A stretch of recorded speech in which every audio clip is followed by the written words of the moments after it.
सोनू एक जिज्ञासु और प्रकृति प्रेमी लड़का था जिसे जंगलों में घूमना बहुत पसंद था।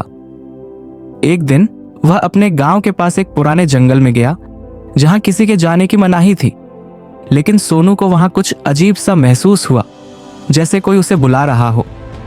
जैसे ही वह जंगल के भीतर गया, उसे एक विशाल चमकता हुआ हरा दरवाजा दिखा। वह चकित था क्योंकि ऐसा दरवाजा उसने पहले कभी नहीं देखा था। जैसे ही उसने दरवाजे को छुआ, वह झट से खुल गया और सोनू खुद को एक अनोखी हरी भरी दुनिया में पाया। वहां के पेड़ बोल सकते थे, नदियां गा सकती थीं और हवा में फूलों की खुशबू थी।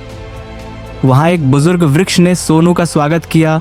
बुजुर्ग वृक्ष ने मुस्कुराकर कहा, स्वागत है सोनू, तुम खास हो क्योंकि तुमने हमेशा प्रकृति से प्रेम किया है, इसलिए तुम्हें हमारी गुप्त हरी दुनिया में आने का अवसर मिला है।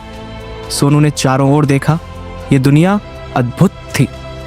पेड़ आपस में बातें कर रहे थे, नदियां मीठे संगीत की तरह बह रही थीं और पक्षी इंसानों की तरह हंस बोल रहे थे। लेकिन तभी सोनू ने देखा कि कुछ पेड़ कमजोर और मुरझाए हुए थे।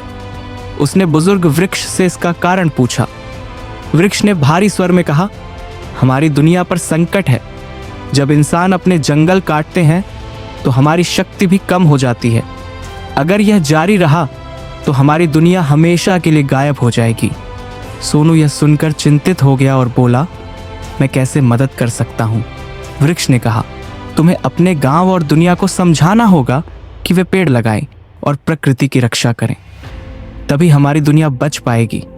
लेकिन याद रखना, इस दुनिया का रहस्य किसी को नहीं बताना, वरना यह हमेशा के लिए लुप्त हो जाएगी। सोनू ने वादा किया कि वह अपनी पूरी कोशिश करेगा। जैसे ही उसने वापस जाने के बारे में सोचा, वह अचानक अपने गांव में अपने बगीचे में खड़ा मिला, जैसे कुछ हुआ ही ना हो। लेकिन अब उसके मन में एक नया संकल्प था। वह गांव के लोगों को पेड़ों की महत्ता समझाने लगा। स्कूलों में जाकर बच्चों को जंगल बचाने की सीख देने लगा। धीरे धीरे पूरा गांव हरियाली से भरने लगा। कुछ वर्षों बाद जब गांव में ढेर सारे पेड़ लग चुके थे, सोनू फिर से उस पुराने जंगल में गया। लेकिन इस बार वहां वह चमकता हुआ दरवाजा नहीं था। सोनू मुस्कुराया और आसमान की ओर देखकर बोला, मैंने अपना वादा निभाया। तभी एक हल्की हवा चली और उसे ऐसा महसूस हुआ जैसे कोई उसे धन्यवाद कह रहा हो। वह जानता था कि हरी दुनिया अब सुरक्षित थी।